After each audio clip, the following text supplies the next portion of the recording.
Hello everyone, তোমরা সবাই কেমন আছো? আশা করি খুব ভালো আছো। আমিও খুব ভালো। আজ নেই, আমার শরীরটা একটু খারাপ আজকে, কিন্তু তাও এই শরীর খারাপ নিয়েও আজকে যাব বিয়েবাড়ি। তো তারই প্রস্তুতি নিচ্ছি। এখন বাজে 3:30 আর আমরা বেরোবো 5টার সময় আমরা বেরিয়ে যাব। তো এখন থেকে বুঝতেই পারছো আমাদের তো একটু সাজতে লেট হয়, তো এখন থেকে সাজতে বসে গেছি। তো চলো এখন চুলটা করি, দেখি চুলটা কি করি। তো দেখো আমি চুলটা এরকম করে খোপা করে বাঁধিয়েছি, আর আমি শাড়িটা একবারে পরে নিয়েছি। আর চুলটা কেমন হয়েছে তোমরা কমেন্টে একটু জানিও। আর এই চুড়ি মালা এগুলো এখন পরিনি, কারণ অনেকটাই দূর রাস্তা যেতে হবে, তো পুরো একদম বুঝতে পারছো কী হবে। তাও মেকআপটা করে নিয়েছি, আর শুধু পরিনি গয়নাটা, মানে চুড়িটা আর মালাটা, ওটা ওখানে যে পরবো আর খোপাতে ফুলটা লাগাবো। তো সেই জন্যে অনেকটাই তো দূর, সেই জন্য ওগুলো পরিনি। চলো বিয়েবাড়ির জন্য তো পুরোপুরি তৈরি। আর এই ঝুমকোগুলো আমি বিয়েবাড়িতে পরার জন্য নতুন নিয়েছি। তো তোমরা জানিও কমেন্টে কেমন লেগেছে আমার এই ঝুমকোগুলো, আর আমার সাজটাও কেমন লেগেছে। আর সাজবার আগে আমার একটু বিছানাটার অবস্থাটা দেখে নাও, মানে কীরকম অবস্থা আমি করে দিয়েছি। তো চলো বেরোনো যাক বিয়েবাড়ি।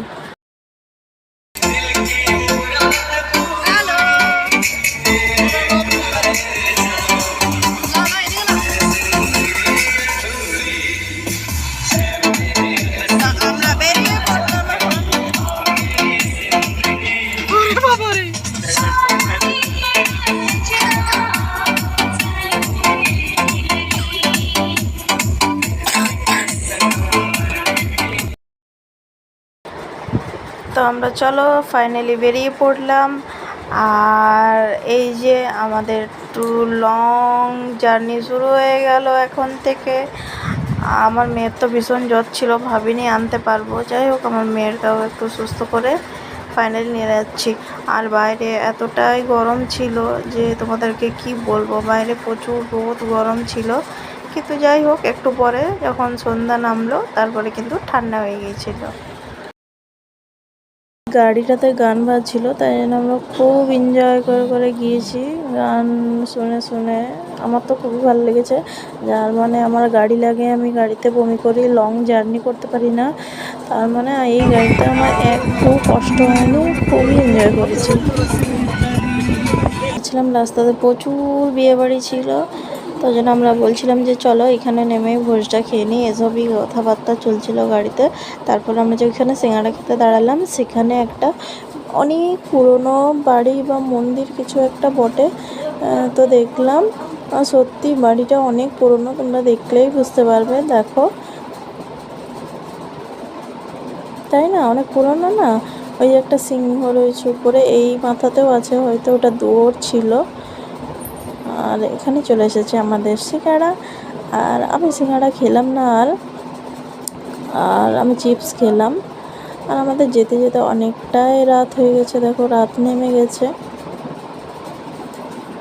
তাহলে আমরা চলে এলাম নাকি ফাইনালি? তোমার মন পাচ্ছে? আরে আমার গাড়ি লাগানো ভাবতে পারছো তুমি?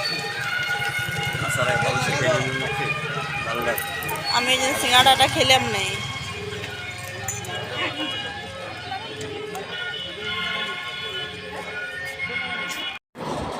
আর এই যে মেন গেট, এখানে ওদের দুজনকার ছবি দেওয়া আছে। আর এই যে আমাদের পিকু মিলনদার সঙ্গে একটু চেপে চলে গেল, অনেকটাই হাঁটতে হলো ওইখানটাতে, ওর ভালোই হলো, চেপে চলে গেল। আর এটা ছিল গেট, আর গেট আর লজটা খুবই সুন্দর সাজানো হয়েছিল। আর এই যে আমার মেয়েটা।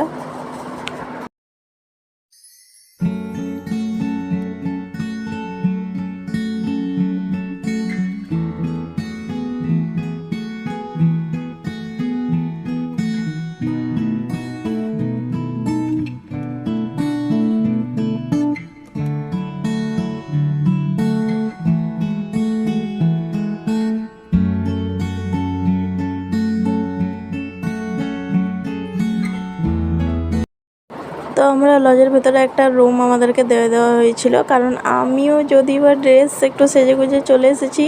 আমার মেয়েটার অবস্থাটা দেখলে একটা 12 মুন্ডা পরে এসেছে, তার জন্য ওকে রেডি করাবো। আর আমি রাস্তায় ভেবেছিলাম সাজবো কি সাজবো না, ওই জন্য আমি রাস্তাতে সেজে নিয়েছি। দেখো রাস্তাতে আমি গলার টলার ফুল টুল সব লাগিয়ে নিয়েছিলাম। আর এখন এবারে মেয়েকে রেডি করাবো, আর এসে নিয়ে তোমাদের সঙ্গে একটু শেয়ার করে নিলাম। আর ওই যে ওইদিকে পিকু রেডি হয়ে গেল, ও কিছুটা রেডি হয়ে আসেনি, ও এখানে এসে রেডি হয়ে গেল। আর আমিও আমার মেয়েটাকে রেডি করিয়ে নিলাম। তারপরে নিয়ে নিলাম দুটো একটা সেলফি, এটা না নিলে তো হবেই না। তো চলো সেলফি তোলা হয়ে গেছে, এবারে আমাদের নতুন বউয়ের সাথে দেখা করি, মানে আমাদের পিয়ার সাথে দেখা করি, মানে যার বিয়ে তার সাথে। মানে আমি কত ঘুরিয়ে পেঁচিয়ে কথাটা বললাম। আর এই রুমটা লাগানো ছিল, কারণ এসি রুম ছিল তো, আর প্রচণ্ড গরম, তার জন্য কিন্তু বন্ধ ছিল। আর এখানে বসেছে, আর এই যে পূজাদি, এরই বোনের বিয়ে। আর ও সেজেছিল, ভীষণ সুন্দর লাগছিলো দুজন সেজে। আর ওর বোনকে তো আরও সুন্দর লাগছে, নতুন ব্রাইডকে। এই যে হলো আমাদের পিয়া রানী, আর সত্যি রানীর মতনই লাগছিল, ভীষণ সুইট। আর আমার মেয়েও বসে গেছে ওর সাথে 2-4টা সেলফি তোলার জন্য, পিকুও বসে গেছে। তো চলো আমরা দুটো একটা সেলফি তুলে নিই। আর এটাও একটা দিই, তার সঙ্গে আমরা দুটো একটা সেলফি তুলে নিলাম। আর আমাদের ওখান থেকে এসেছে, আমাদের গৌরান্ডি আর বড়ড্যাং খুব একটা দূরে নয়। আর এই যে আমার বরমশাই, তার সঙ্গে দুটো একটি তুলে নিলাম, কারণ বলবে তুমি এখনই সবার সঙ্গে সেলফি তুলতে ব্যস্ত, আমাকে তো পাত্তাই দিচ্ছ না। তো চলো মেয়ে বরের সঙ্গে সেলফিটা তুলে নিই। আমার মেয়ের তো শরীরটা ঠিক ছিল না, দেখেই বুঝতে পারছো, মুখটা পুরো শুকিয়ে গেছে, ওকে জ্বরের ওষুধ খাইয়ে নিয়ে গেছিলাম। তারপর নিচে চলে এলাম আমরা ফুচকা খেতে, আমরা তো সবাই ফুচকা খেতে ভালোবাসি। তারপর মেয়ের ভিডিও শ্যুট করে দিলাম কতগুলো, আর আমরাও কতগুলো ফটোশ্যুট ভিডিও শ্যুট করে নিলাম। আর তারপরের দিনে স্কুল আছে বলে আমরা তাড়াতাড়ি একটু খাবার খেতে চলে গেলাম। আর এই যে দিয়ে দিচ্ছে এখানে মেনু কার্ড। আর এই যে বসেছে এখানে পিকু আর কৌস্তবদা, আর আমি আর ঐশী একটা টেবিলে, আর বাসের টেবিলটাতে ওরা সবাই বসেছে, মানে আমার বড়ও বসেছে। বলছে তুমি, বর বলছে তুমি ফার্স্টে খাবার পাবে, আমরা হয়তো পরের ব্যাচে খেতে পাবো। তো যাই হোক, একজন এসে ওই যে বলছে, মানে দাদা এসে বলে দিল এই দুটো টেবিল একটু দেখে নেবে, তার জন্য একসঙ্গেই খাবার পাওয়া গেল। দিয়ে দিয়েছে ফার্স্টে ভেজিটেবল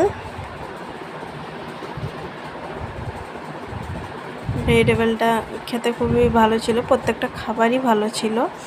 আর আমার বড়রা একটু 2 মিনিট পর পাতা পেল। আর তারপরে দিয়ে দিয়েছে বেবি নান, তারপর চানা মশলা। আর এই যে আমার বড়রা এতক্ষণে পাতা পেল, মানে আমাদের চানা মশলা নান সব খাওয়া হয়ে গেলো মোটামুটি। তারপরে তো কমল রাইস, আলু পটল এসব দিয়েছিল, আমি পটল চিংড়ি খাই না বলে আমাকে আলু পটল। তারপরে দিয়ে দিলাম মাটন, মাটনটা তো ভীষণই সুন্দর ছিল, আমি মাটন বলে ভাতও নিয়েছিলাম। তারপরে পাঁপড় দিয়েছিল, চাটনি আমি খাই না বলে নিইনি। আর তারপরে দিয়ে দিল রসগোল্লা আর সন্দেশ, ভালো লেগেছে খেতে। আমি দেখো একটু একটু নষ্ট করেছি, প্রায় খেয়ে নিয়েছি।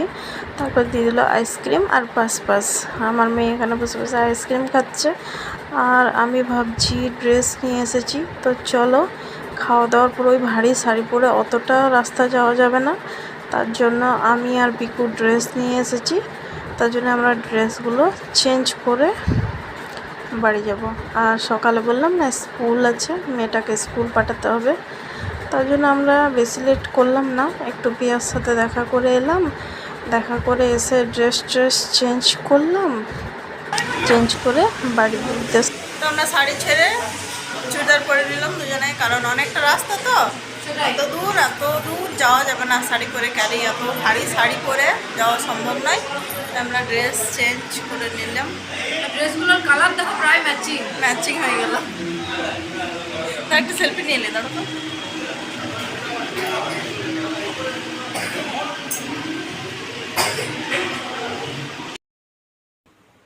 তো ফাইনালি বাড়ি চলে এলাম। আর মুখ চোখের অবস্থা দেখছো কি অবস্থা হয়ে আছে। মেয়েকে ঘরে শোয়ালাম, আর এসে এখানে ওর বই বাগালাম, কাল স্কুল পাঠাবো, কাল স্কুল যেতেই হবে, কিছু করার নেই, একটু স্কুলে কাজ আছে ওর। তো চলো এখনকার মতন সবাইকে গুড নাইট, টাটা, আবার নেক্সট কোনো ব্লগে দেখা হচ্ছে তোমাদের সাথে।